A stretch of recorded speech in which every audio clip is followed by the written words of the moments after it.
అంతకుముందు సీఈసీకి టీడీపీ నేత కనకమేడల రవీంద్ర కుమార్ సంచలన లేఖ రాశారు. ఏపీ డీజీపీ ఇంటెలిజెన్స్ చీఫ్ పై ఆయన సీఈసీకు ఫిర్యాదు చేశారు. టీడీపీ యువనేత నారా లోకేష్ ఫోన్ను టాప్ చేశారంటూ ఆయన ఈ లేఖలో పేర్కొన్నారు. గుర్తు తెలియని ఏజెన్సీల ద్వారా లోకేష్ ఫోన్ను టాప్ చేసినట్లు ఐఫోన్ సందేశాలు వచ్చాయన్నారు. అయితే డీజీపీ ఇంటెలిజెన్స్ చీఫ్లు అధికార పార్టీకి తొత్తులుగా వ్యవహరిస్తున్నారనే ఆరోపణలు ఉన్నాయన్నారు. డీజీపీ రాజేంద్రనాథ్ రెడ్డి సుప్రీంకోర్టు ఆదేశాలకు విరుద్ధంగా 2 ఏళ్లుగా ఇన్ఛార్జ్ డీజీపీగా విధులు నిర్వహిస్తున్నారన్నారు. వారిపై వెంటనే చర్యలు తీసుకుని నిష్పక్షపాతంగా వ్యవహరించే అధికారులను నియమించాలని ఆయన ఈసీని కోరారు. లోకేష్ గారికి యాపిల్ ఐడి ఒక మెయిల్ వచ్చింది.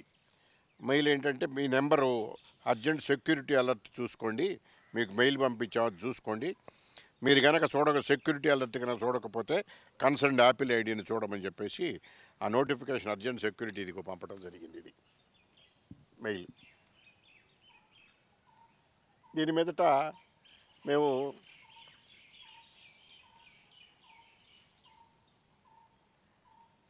ఇంతకుముందు కూడా మేము అధికారులకి, ఈ ఐజీకి, వీళ్ళకి మేము మార్చిలో కూడా సేమ్ ఇట్లాంటిదే జరిగింది.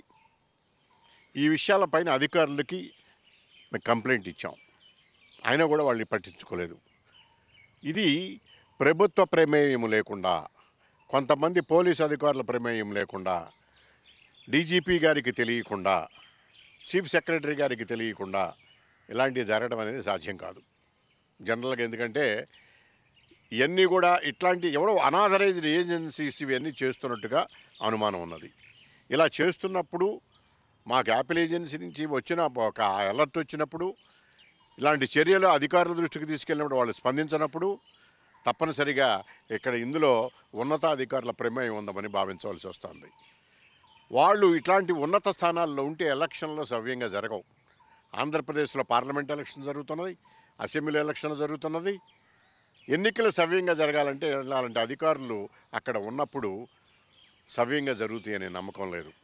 మేము ఎన్డీఏతో అలయన్స్ పెట్టుకున్న తర్వాత, అంతకుముందు కూడా జగన్మోహన్ రెడ్డి ప్రభుత్వం ఓడిపోతుందనేటువంటి ఆలోచనలకు వచ్చిన తర్వాత ఇలాంటి సిస్టమ్స్ అన్నిటినీ మిస్యూజ్ చేసి, అలా మొదటి నుంచి ఉంది, ఇప్పుడు పర్టికులర్గా ఎన్నికల్లో కూడా ప్రభుత్వ యంత్రాంగాన్ని దుర్వినియోగం చేసి వాళ్ళ యొక్క స్వార్థపరమైన రాజకీయ ప్రయోజనాలకు ఉపయోగించుకోవడం జరుగుతుంది.